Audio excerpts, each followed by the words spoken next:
Я приехала сюда, как многие наши кыргызстанцы приехали по Work and Travel по программе на 3 месяца, и потом решила остаться тут и легализоваться.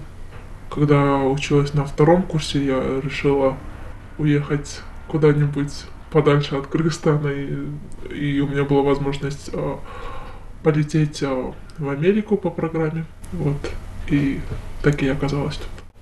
Я решила подавать на политическое убежище, так как это было самый легкий путь, которым можно остаться тут в Америке. Я почувствовал, что мне тут удобно жить, мне тут комфортно.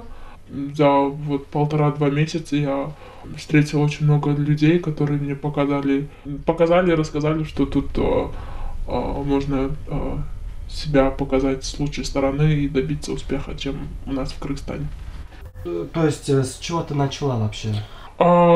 Нужно написать историю, почему я не хочу возвращаться в Кыргызстан. Там 3 причины. Либо по политической, либо по религиозной. Третью я забыла.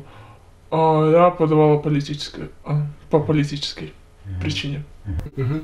А вот по Work and Travel, да, вот в твоем потоке, сколько человек вообще приехали? 27. Мгм. А тебе известна их дальнейшая судьба, да? То есть... Многие остались, которые со мной приехали сюда. Где-то 10% из них вернулись обратно в Бишкек, в Кыргызстан.